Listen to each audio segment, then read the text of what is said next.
This is Steve McCauley with academicielts.com. Look at some of these ideas that will help you to improve your score. Learn to speak in 30-second blocks. This will be particularly useful in the speaking, of course, in part 2 and in part 3. In part 2, you're given the card with 4 points on it. 4 multiplied by 30 seconds equals 2 minutes, and that's the amount of time that you're expected to speak for. So if you can expand on these smaller points, you help yourself in part 2, and you get used to this idea of speaking in a 30-second block. You get used to the ideas of what you can do to expand, and therefore you become better at it.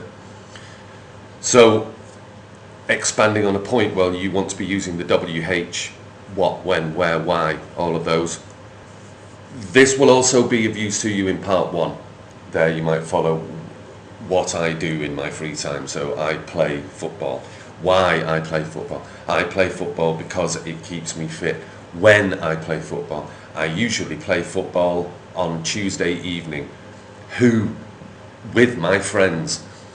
So this idea of you take the central point and then expand on it with who, what, when, where, and how, of course, how long, how often. And the other thing that is worth looking into is using adjectives as well. You'll get one sentence out of that. For example, there's that one on home. And the things that you might have running through your head in order to try and expand on this would be things like who with, what you like most about your home, 2 or 3 adjectives to describe it, why you like it, how long you've lived there, when you moved there, where is it, and what you would like to do in the future, for example. These are just simple tactics that if you can have them running through your mind all the time during the speaking, you will become better at developing these answers for the speaking. Here are some of the language points that would be very useful as well. So you've got because and then as a result. So I play football in my spare time. I play football because it keeps me fit. As a result, I can run 10 kilometers. I usually play on a Tuesday. Usually, I think from the present simple time words, usually is the best one to use because of its particular use. So find a reason to use usually.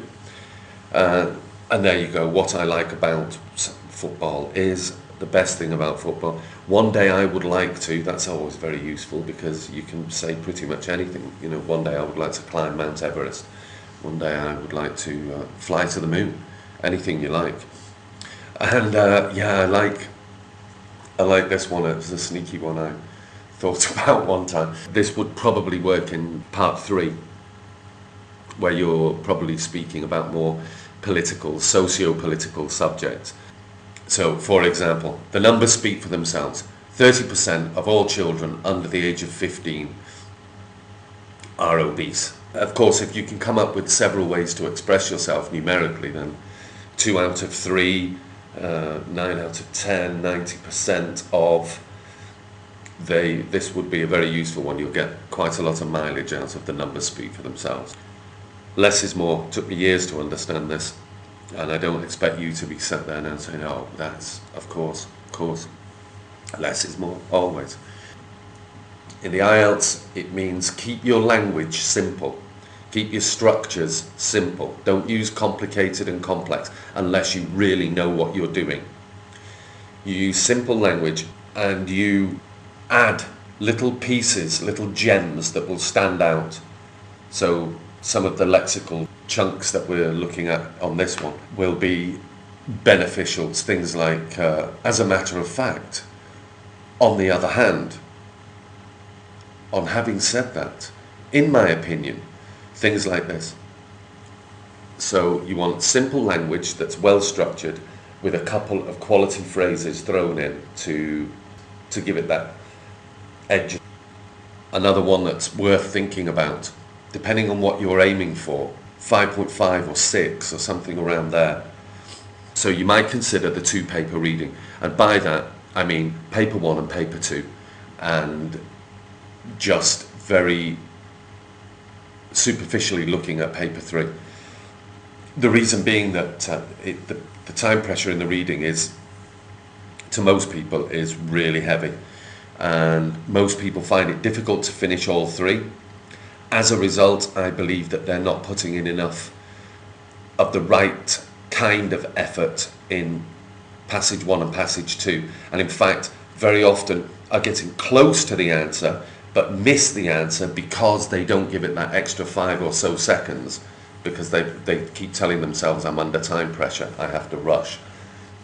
So if you're going for a 5.5 or a 6, you could consider giving 25 minutes to each of the first 2 papers, and then 10 minutes just to give a cursory look at paper 3 and to guess whatever is guessable.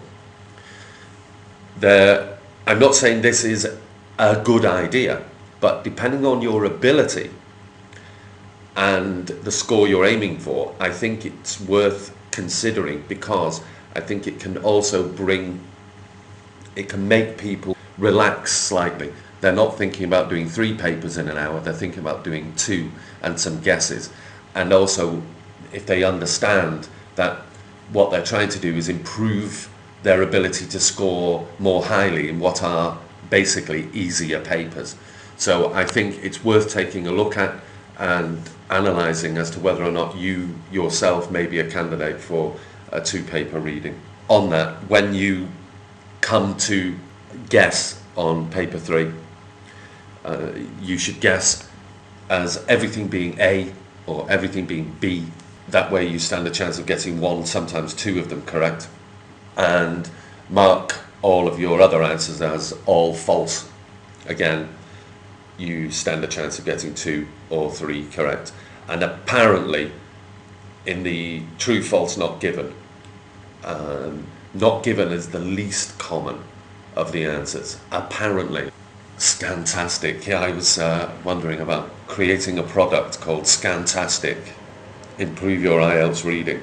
But the point is, though, we overlook this scanning. We talk about it and we say to the students, you should learn to skim and scan. Now let's do a couple of exercises on page 12, and then from there it's left.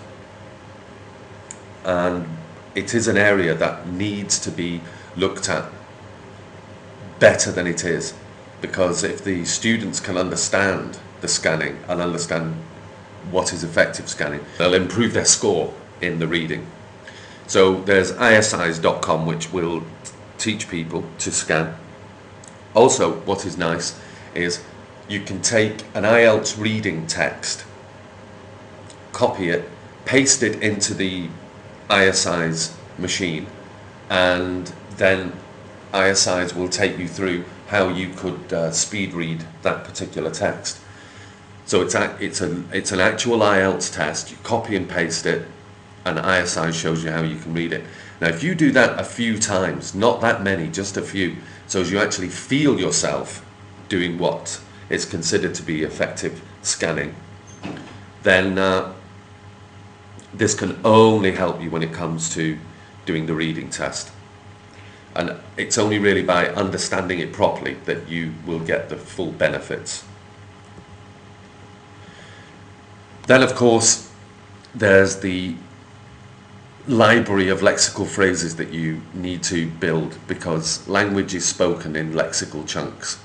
And here are a few examples. According to a recent report, as a matter of fact, on having said that, in my opinion, suffice it to say, one of my all-time favourites. First of all, I would like to talk about these sorts of phrases are the kind of thing that you want to pepper your uncomplicated language and uncomplicated structures with such quality, and you will sound very, very good.